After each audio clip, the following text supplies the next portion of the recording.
झारखंड में विधानसभा चुनाव की तारीखों का ऐलान बाकी है, लेकिन सियासी शंखनाद हो चुका है। तमाम राजनीतिक दल झारखंड की सभी 81 सीटों पर अपनी अपनी मजबूत बिसात बिछाने में जुटे हैं।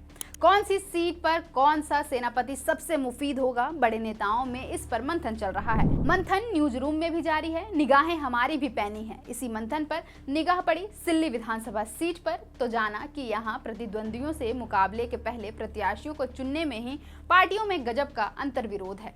एक ही सीट पर कई दावेदारों ने पार्टियों के थिंक टैंक की पेशानी पर बल ला दिया है।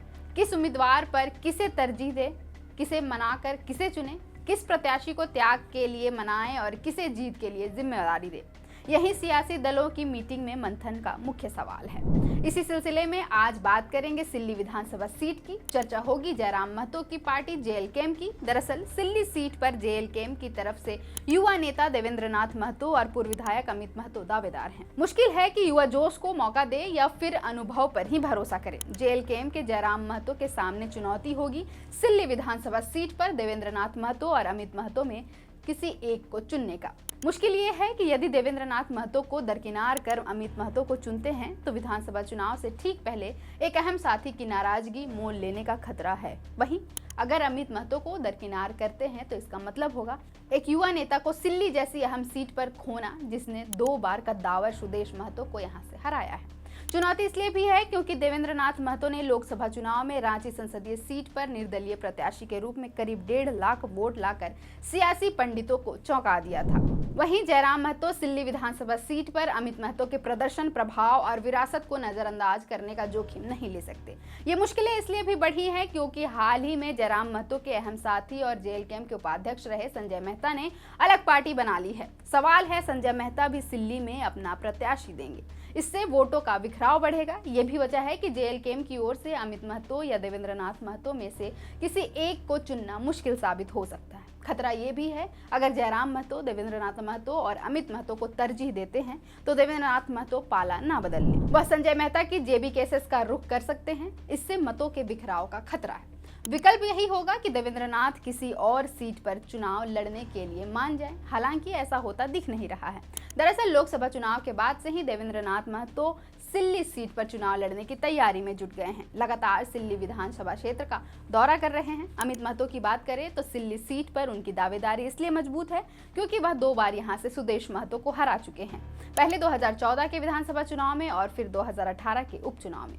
2014 के विधानसभा चुनाव में अमित महतो ने 2005 और 2009 में लगातार 2 विधानसभा चुनाव जीत चुके सुदेश महतो को हराकर चौंका दिया था। वह भी तब जब 2014 में मोदी लहर में एनडीए को झारखंड में स्पष्ट बहुमत हासिल हुआ था। हालांकि 2006 में सोनाहातू सीओ के साथ मारपीट मामले में निचली अदालत ने तत्कालीन झामुमो विधायक अमित महतो को दोषी ठहराया और 2018 में 2 साल की सजा सुना दी। जनप्रतिनिधित्व कानून के तहत अमित महतो की विधायकी चली गई और सिल्ली में उपचुनाव हुआ। उपचुनाव में झामुमो ने अमित महतो की पत्नी सीमा देवी को प्रत्याशी बनाया। हैरतअंगेज ढंग से सीमा देवी ने भी सुदेश महतो को हरा दिया, तब जबकि सुदेश महतो प्रदेश के उप मुख्यमंत्री थे। 2018 में निचली अदालत से मिली सजा की वजह से अमित महतो 2019 का विधानसभा चुनाव नहीं लड़ सके। पत्नी सीमा देवी झामुमो की प्रत्याशी थी। इस दफे सुदेश महतो जीते। हालांकि सियासी जानकारों का मानना है कि यदि अमित महतो चुनाव लड़ पाते तो नतीजा कुछ और होता। मई 2023 को झारखंड हाईकोर्ट ने अमित महतो को बड़ी राहत देते हुए उनकी सजा की अवधि घटाकर 1 वर्ष कर दी। वे अब चुनाव लड़ने के योग्य हैं। इससे पहले 20 फरवरी 2022 को उन्होंने खतियान आधारित स्थानीयता नीति और भाषा संरक्षण के सवाल पर झारखंड मुक्ति मोर्चा से इस्तीफा दिया था। खतियानी झारखंडी पार्टी बनाई, लेकिन बाद में जयराम महतो की जेबी केसेस का हिस्सा बन गए। अब सिल्ली सीट पर टिकट के दावेदार हैं जयराम महतो। अमित महतो का पुराना ट्रैक रिकॉर्ड देखकर उन्हें खारिज नहीं कर पाएंगे। इधर देवेंद्र नाथ महतो भी सिल्ली सीट पर दावेदारी ठोक रहे हैं। लोकसभा चुनाव के बाद से ही मैदान में हैं।